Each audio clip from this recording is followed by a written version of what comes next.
Okay, we're on part 3. I just showed you how to make the little egg, the little heads on the people. There they are, little circles. Everything's a line, a circle, a check mark, a square, a rectangle. Everything you learned in kindergarten. Now all of my people wear white. I don't know why. I think it's because just the way I want to do it.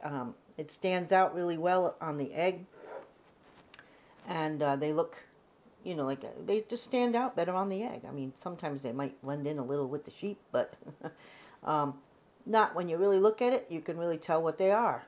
So I don't like to use other colors because then it doesn't look primitive. If I use the blue shirt and purple pants, then it's not going to look primitive when everything else is a primitive looking, color base. So I have my little people, their heads anyway, and this is going to be hard to see because they are tiny. And I'm going to go back to the white, once I have some green, some brown, some white, some red, and some black. Basically, that's about all the colors I use on this entire thing. And so let's say we want his arms to go up in the air. Here comes a half circle right under the head. Make a half circle like that, right under his head. That's it. There's his arms right there. Now let's say for the girl, we want her arms facing down. It's the same thing. It's a half circle right under the head, but facing the other way. Now the boys wear shirts. So it's a square, a small square underneath his arms. And the girls, they're wearing long dresses. So under her arms, I'm just going to extend, 3 lines, and I made a dress. I mean, come on, how simple can that be? All right. I don't put little hands in there, but for the bottom of the girl's dress, I will put 2 dots, which will simulate her feet. And this is done in brown.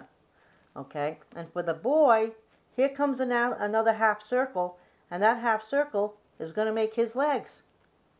So here we go, a half circle. We've got the boy's legs. And I always put black hair on the boys and blonde hair on the girls. It's just my thing. You can do what you want, okay? So I'm going to dip the tip of this little baby brush in just the tip of it in the watered down black, because I have to make a tiny little swipe on the top of this little boy's head, then another half circle to give him hair. And for the girl, she always has long blonde hair. Blonde, marigold, marigold, marigold. And on these eggs that have the marigold, I use a brighter yellow for the hair for the girl, so it stands out a little bit more. But against the green, I will make her hair blonde with the marigold. And it's just a line down that way, and if I want to do one on this side, a line down that way. And now you've got a boy and a girl standing in front of the church. Okay? Now, here we go. Remember that thing I was telling you about? That error?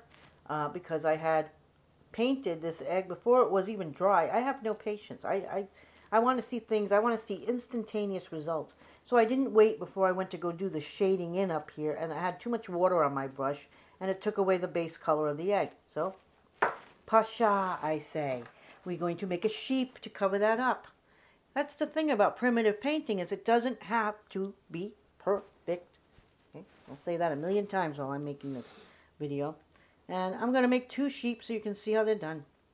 And we're going to go back to that white. We're going to add a little bit more water because it didn't keep all of its watery base there while I was waiting to use it. And here's a difficult sheep. It's a circle. It doesn't even have to be a perfect circle, okay? And let's make his brother over here. That's your sheep, okay? Clean off your little baby brush. Switch over your palette to where you put in your black. Barely touch it into that black again, where you had your, black watered down. Oh, look, I already have my hand on the little people, and they didn't even get messed up. All right, so they're already dry. Sometimes I don't watch what I'm doing, and I do mess them up, and I have to go back. Actually, I did get a little bit of black on me, and I made a little mark right there. So I'll just go back over that with a little green later on and a little white on his shirt and cover that up. So we're going to go over here now. We're going to do the little legs on that sheep. And basically, it's just a little teeny black line there and a little teeny black line there. Same thing on this sheep. What about their heads? Okay. I actually had enough paint, but I'm going to make sure I got enough on there. It's sort of like an oval more than, you just go to the tip of the white there and you make a little bit of an oval. And then at the top of that oval, swing out a little half circle. And normally I'd make these a little thinner than that. Let's see. Swing out a half circle and we have our sheep. Okay. So we've got our sheep and we've got our people. And I'm going to go ahead now and show you how I fix that little boy. I'm just going to get some white. Get a little bit more white there like I used on his shirt. And I'm just going to go over his shirt where I got a little bit of my hand stuck in there. And cover that black right up. It's really that simple. Usually I do half of the egg. And then once that's dry, I'll turn around and do the other half. Something like that. Look at that. I got marigold paint on this goose egg. That means that's where the tree's going. Because that's going to cover up that little faux pas. Alright? So what else did I leave out? We got the sheep. We got the people. What else do I have on here? I did the bushes. Sheep, people, bushes. What else did I do? With the little girl, with the church, we did the home. What else is left? You want a horse and buggy? Let's do a horse and buggy. I always put one horse and buggy on every egg. And the horse is all done in brown. And I kind of just try to simulate the look of a horse. I mean, what else can you do? There's no rule book on how to paint a little horse. So let's say I'm just going to put him over here right now on a blank canvas. I'm going to make an oval for a head. I'm going to come down a little bit for the neck and then make like a little bit of a half circle for his chest. And bring the neck down and get some water on there. Let's see, we know he's got a back on him, so we got to go around the back, make a straight line, and then another half circle for his rear end. And then fill that in.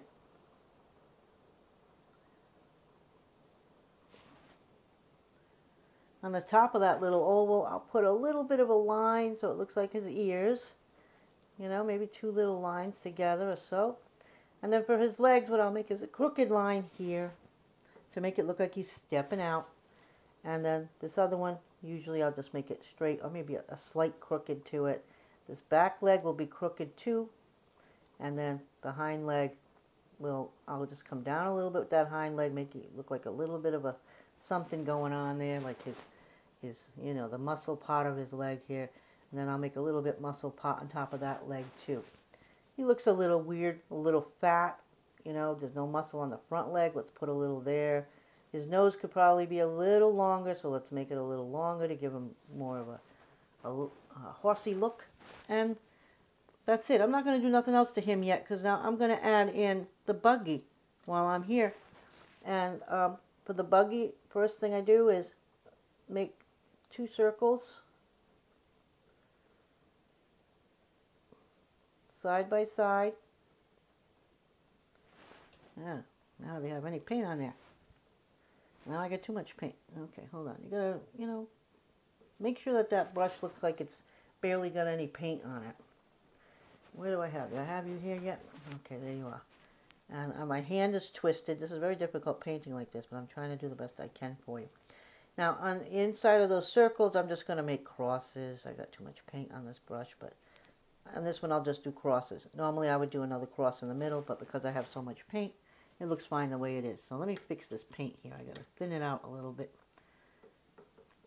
And I guess this is your difference between your outdoor and your outdoor-indoor paint is one is a little bit more weird to use than a plain non-outdoor paint. So then we're going to put the buggy bottom on the top of those wheels by making a straight line. And just like the roof but upside down, we're going to make angular lines, a straight line at the top, and fill it in. Okay, so now we've got the buggy behind the horse.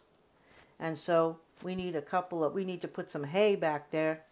So what I'll do is I'll wait till that buggy dries, and then I'll take that small flat looking sideways brush thing again, wet it, put it in the marigold, and when we come back for I think it's part 4 now, we're going to add that hay on there.